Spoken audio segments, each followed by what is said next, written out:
Hi everyone. In this video, I am going to be going over a packet tracer that was requested by a YouTube subscriber. This is for Trixia. This was activity 2.1.2.12 lab, titled Building a Switch Network with Redundant Links. This entire activity kind of revolves around the spanning tree protocols, how the election process works for a root bridge, and all of this was kind of designed to prevent like network storms, where we have the same packet out there multiple times on the network, so the destination receives the exact same packet multiple times. These duplicate packets create a ton of network traffic, and they cause a lot of errors at the receiving end because it'll receive the same packet 6 times before it receives the next packet that it's expecting to see.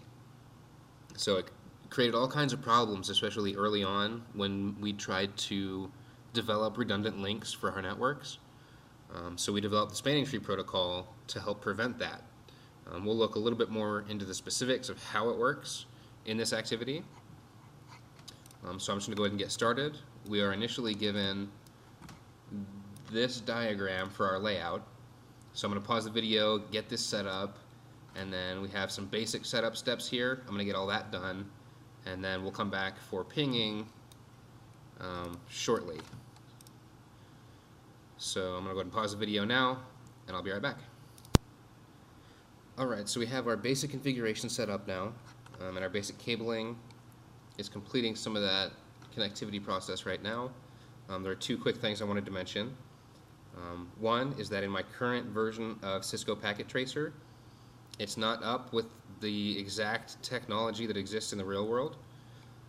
In a lot of cases, you can connect switches with straight-through cables, and you'll see that I'm using crossover cables. So older technology required a crossover cable. Advances in technology now allow devices to determine the correct pinout for the cables. So in a real environment, you'd probably be fine, especially on newer devices, using straight-through cables. If you're using old equipment or an older version of Packet Tracer like I am, I would recommend crossover cables. I think that perhaps in newer versions of Cisco Packet Tracer, they may be developing the ability to use straight-through cables like you would in real life. So if you know your configuration is set up correctly, that you should be able to ping and you can't between devices, check your cables.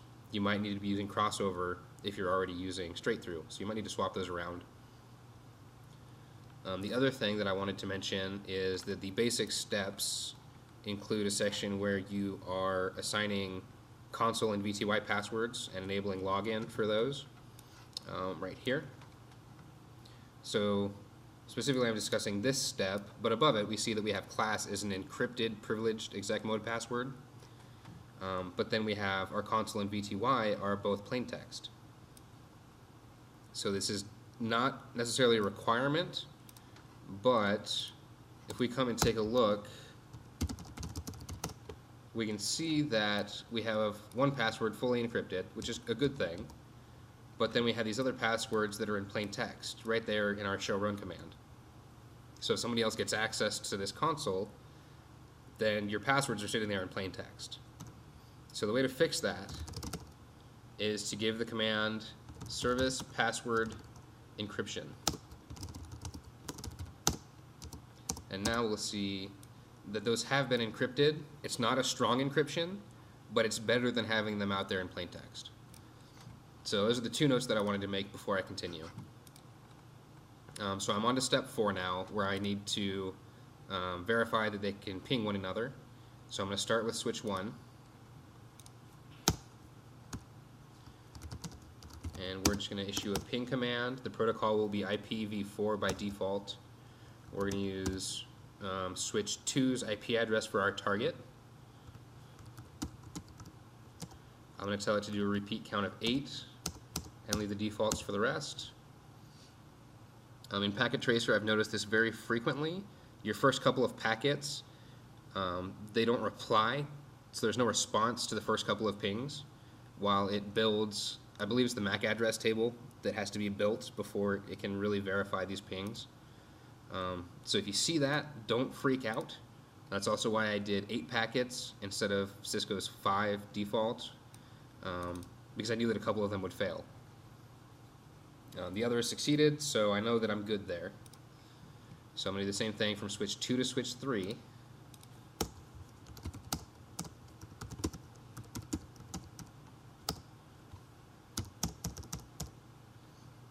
And we should see the same thing. A couple of them will fail, and then I'll start having a bunch of successes, which is a good thing. And then 3 to 1.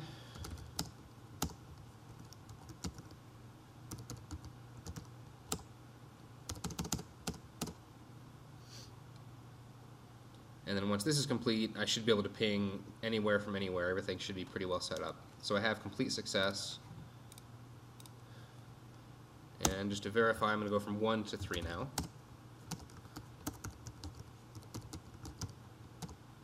And I'm just going to do 5 as the default, which is fine. And then there we go, 100% success. So if you're unable to ping, if you get all failures to connect, then you'll need to troubleshoot and see why that is. If you have the basic setup the way I do, you should have success at least at the end. If the first couple failed, that's normal. So I'm going to go ahead and move on. If you need to pause now to troubleshoot, feel free to do so. I'm going to move into determining the root bridge information. So every spanning tree protocol instance has a switch that's considered the root bridge. It's kind of like the primary switch in the network, at least in that trio or quad connection, depending on how many switches you have connected. It's going to be the one switch that kind of takes control of how packets are switched through the network. That way we don't end up with one packet going out to every single switch when it really only needs to go to one specific switch to get to its destination. So in order to help prevent that network storm that these packets can create when we have redundant links, STP has an election process to determine the root bridge, and we're going to look at exactly how that works and how it does it.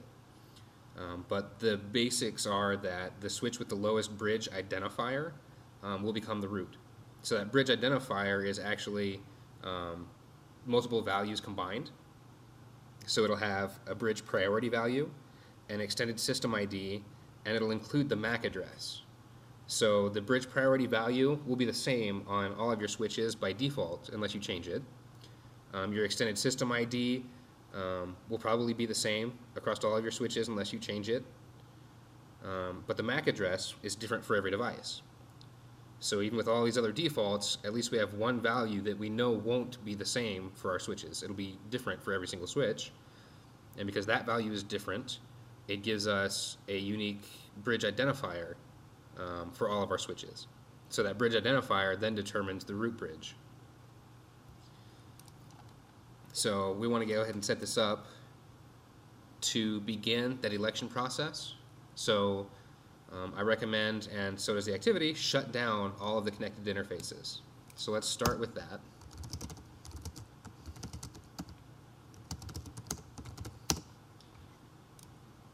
And I recommend doing it for all 3 switches.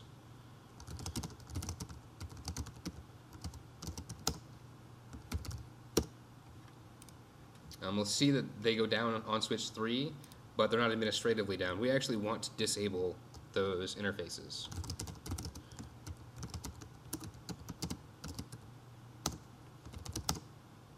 Because we're changing it from a switch port access mode to a switch port trunk mode. And I've noticed sometimes, especially in Packet Tracer, changing that switch port mode, if the interface is not shut down or disabled, it won't finish making that switch correctly over to a trunking mode, and so it'll throw off your network traffic. It either won't connect when it should, or it'll send data that it shouldn't.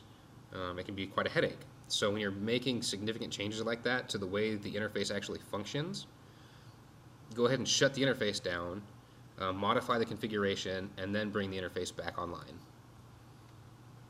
So we're going to still go ahead and start with switch 1. We're going to configure that whole range again as trunking ports.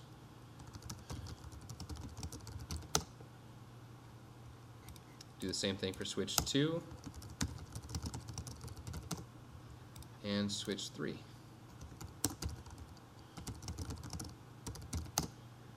All right, then we're going to activate ports 2 and 4 on all switches.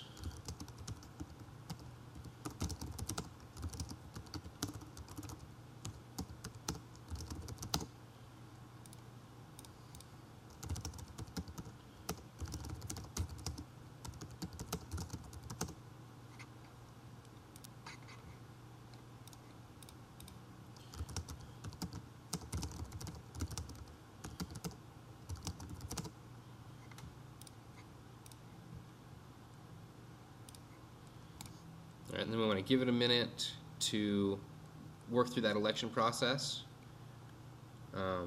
In Packet Tracer, it usually takes 15 or 20 seconds. In real life, it can take upwards of a minute. Sometimes you'll get lucky, it'll take less than 30 seconds. That largely depends on how many switches you have interconnected like this. The more switches, the longer it's going to take because it has to evaluate a lot more data. Alright, so next we want to go ahead and display our spanning tree information. I'm going to start at switch 3.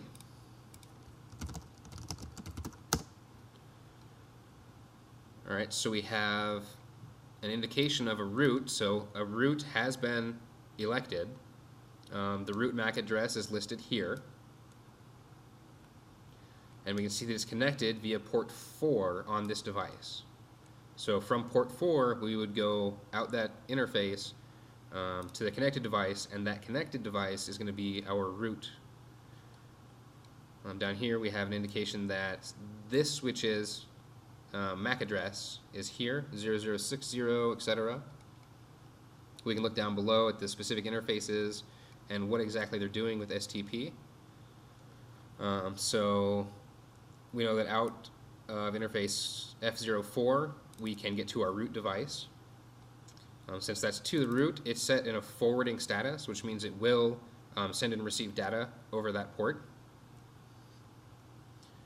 We didn't change the cost or the priority number here, and so we're going to see these on our other switches because those are our default settings for these switches. We have port 2, which is set as an alternate and is currently being blocked, which means it's going to discard any packets it receives on that interface, and that's to prevent that storm from happening inside our network, because it will receive a packet from the root on port 4, but then it will also receive that same packet from switch 1 across interface FA02. So it'll deliver the packet from port 4. Let me move this down here. So it's going to receive a packet, sorry, I have that backwards. It'll receive the packet here and deliver it to a device, but switch 1 is also going to send that packet out here. So switch 2 is going to forward it on to switch 3, and switch 3 is going to discard it there so it doesn't deliver duplicate packets. If our device is down here, switch 1 is going to send it out both interfaces again. So the packet's going to come from switch 1 to switch 2 to get to its destination. But it's also going to go from switch 1 over to switch 3. Switch 3 is going to realize that it doesn't have that device directly connected, and that it needs to go to switch 2. It's not going to send it back on the same path that it received it. It's going to see that this interface is set to be blocked, and it'll just discard the packet. So again, both ways it prevents that storm where we have multiple packets just going and going and going throughout the network.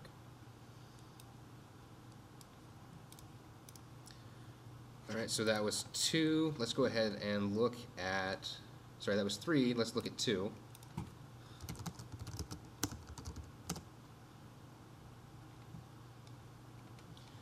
Alright, so again, we see a lot of the same information. We see the IP address for the root, or sorry, the MAC address for the root, not the IP address, but the MAC address. We see it's connected over port 2. And we see that this device's MAC address is 000C, which again is still higher than 4, so we'll take another look at that in just a second.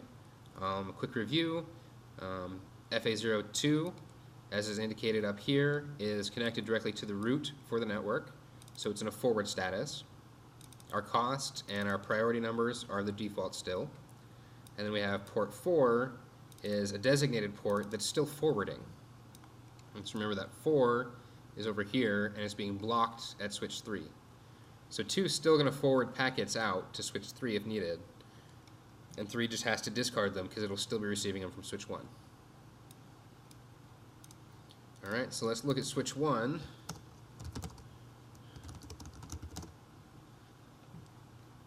And so here we have the root address and the bridge address match, which tells us that this switch is our root. Alright, so that's the way to verify, and it'll also tell you right here, this bridge is the root. So there's two ways to identify that this specific switch is actually the root for the network. Since it is the root, its interfaces will both be designated interfaces, and they will both be forwarding. Again, we didn't change our default metrics here. So now we have a nice little diagram to fill out here. We've gone over most of this. For all three of these currently, we have ports 1 and 3 on all switches are disabled or shut down, so there's no information to provide for those. The MAC addresses we went over. I'll point it out here again. So under the bridge ID, you'll have that device's MAC address. And then ports 2 and 4, you need to record the role and the status. So you have a role for switch or for interface 2, and then a status for interface 2. So designated forward and designated forward for interface 4, all on switch 1, which is our root. So they should be designated forwarding ports. So go ahead and fill that out for all three switches.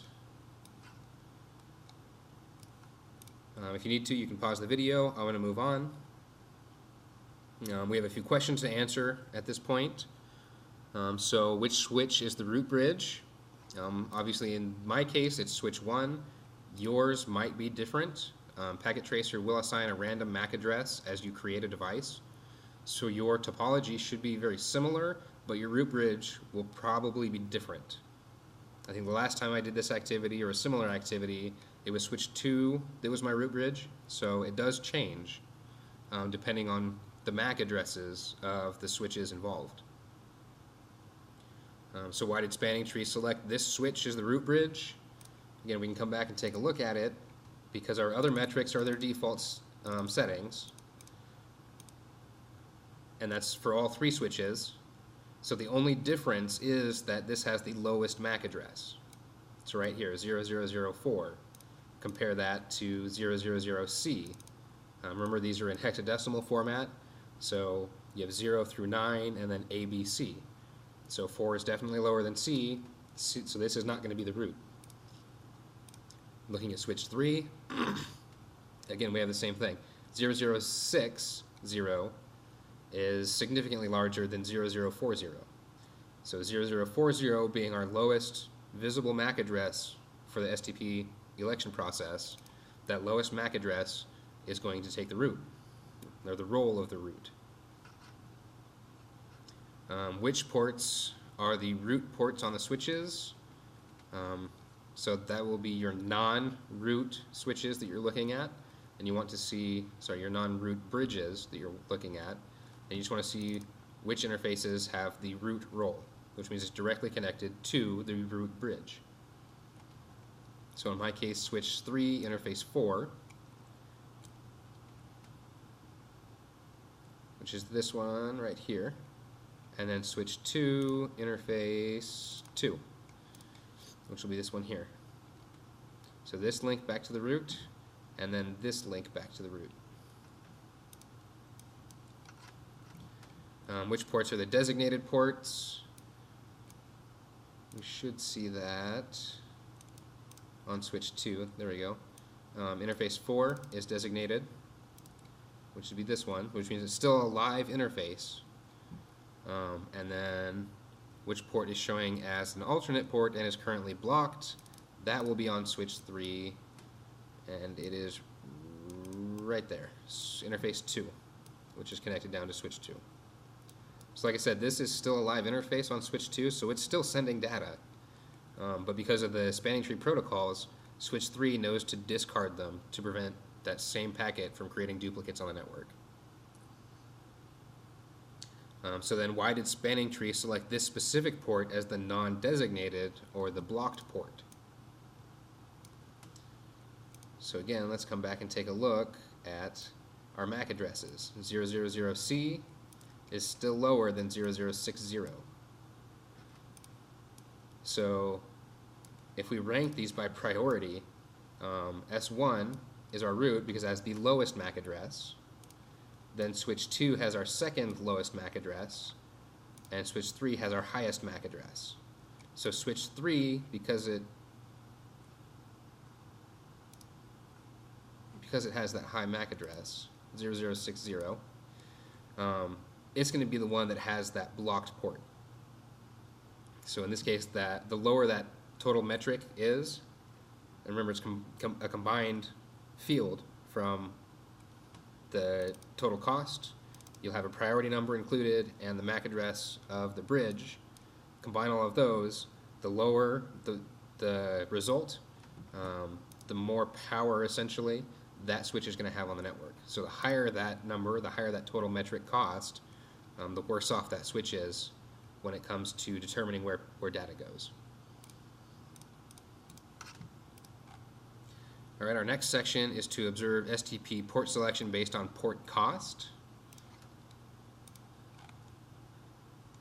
which would be playing with this metric right here. So bad news, in Packet Tracer, we can't actually modify that port cost, but understand that if that cost changes, then your spanning tree paths can also change. For example, if I took this interface on switch 3 and I just reduced that cost by 1, then this might end up becoming a designated port rather than an alternative port, which means that this would become my blocked port instead. So once the election process has completed, modifying this cost won't necessarily change your root bridge at all. Your root bridge might stay the same, but it'll change the alternate route.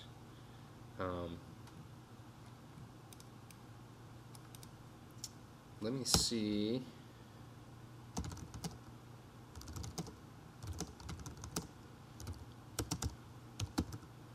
There's 2.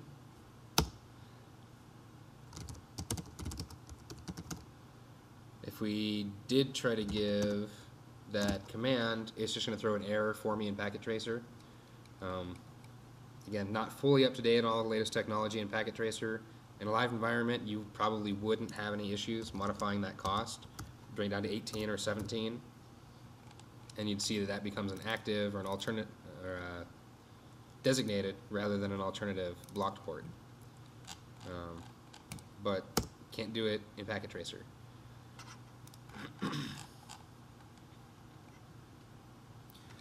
So the question, I'm only seeing one question about that on here. Why did spanning tree change the previously blocked port to a designated port and block the port that was designated on the other switch? It's because we brought that total metric down by changing the cost value. If we could, it would bring the cost of that path down. So essentially, again, the lower cost, the higher the priority for that. In the long run, in a simple network like this, it really wouldn't change much. But understanding those cost metrics and how to modify them to get the best routes that you want and plan those routes out, you can definitely get a little more granular control over your network that way.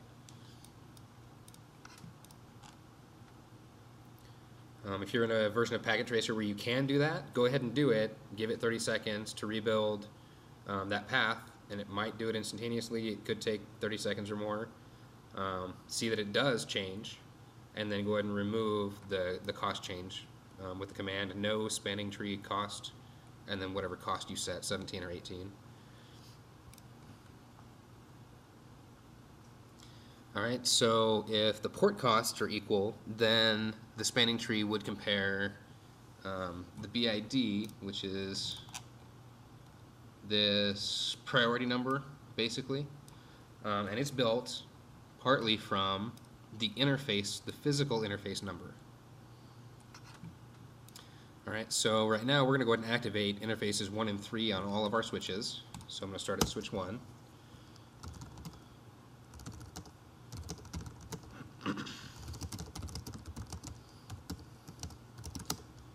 and make sure they're all online.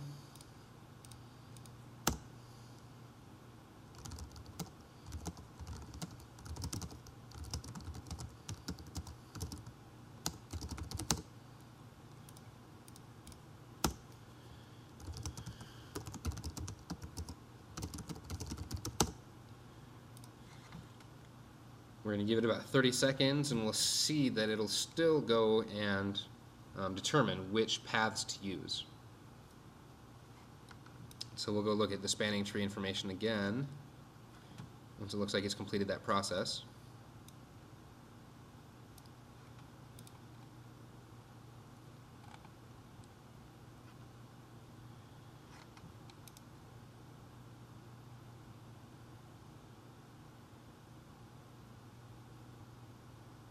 Alright, so that looks pretty good. So we still have the same root bridge as switch 1 with the lowest MAC address for the device.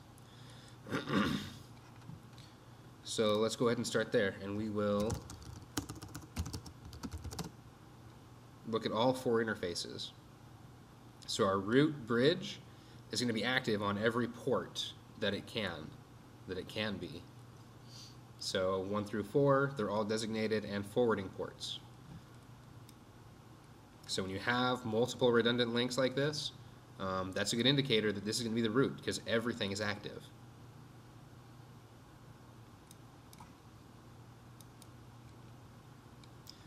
We can then look at switch 2.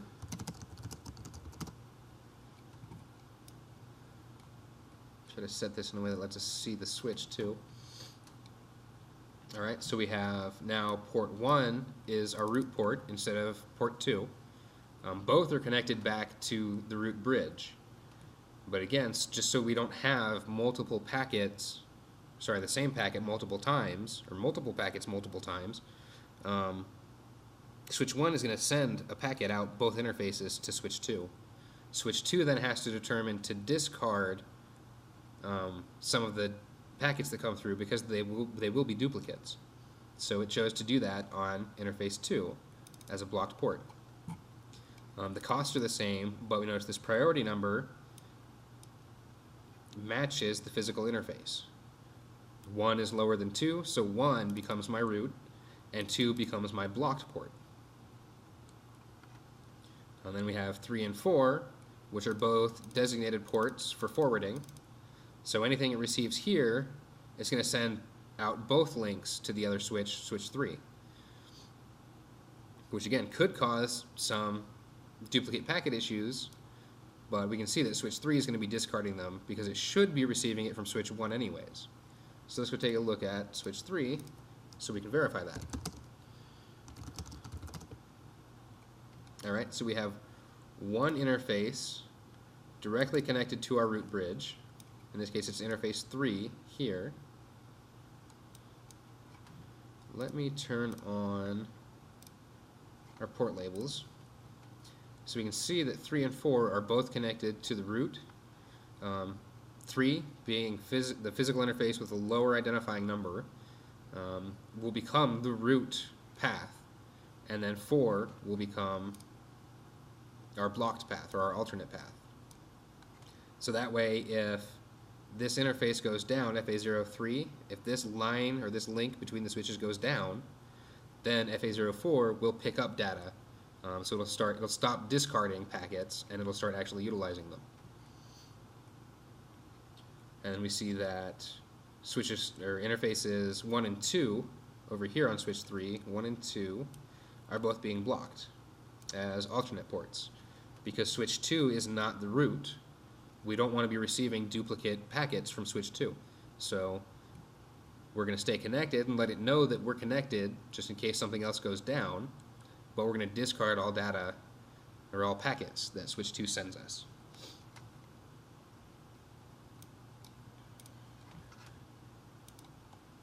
Alright, so we have a few questions. What port did Spanning Tree Protocol select as the root port on each non-root switch? And we just kind of went over that. Essentially, it's the interface connected back to the root bridge that has the lowest, in this case the priority number, the lowest physical interface number. So 1 from switch 2, and interface 3 on switch 3. Because 1 and 2 aren't connected to the root, they're connected to a different switch. So it only has ports 3 and 4 to choose from. It's going to go with the lower physical number, unless you've changed some of the other metrics.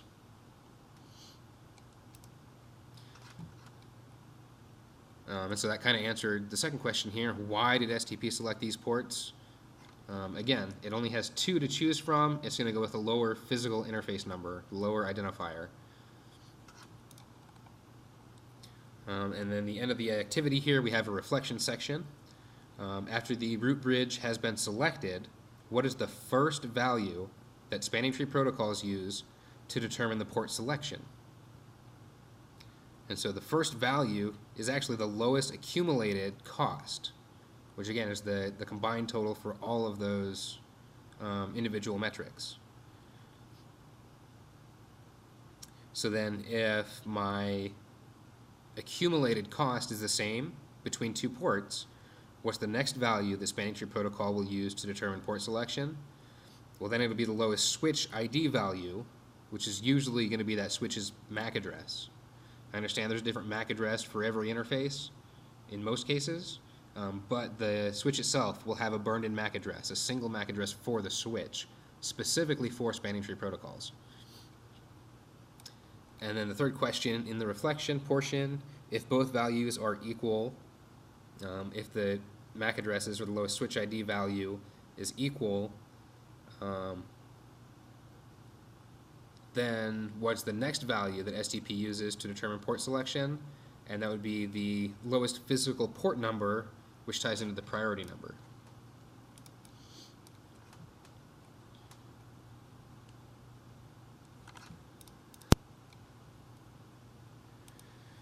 Alright, so I hope that wasn't too terribly long. I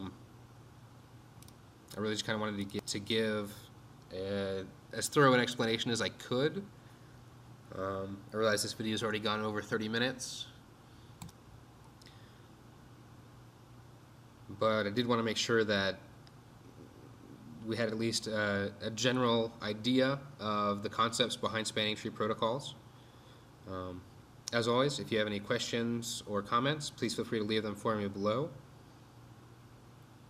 And I don't know when I'll be making another video, but if you have any requests, please feel free to leave them for me. All right, bye-bye.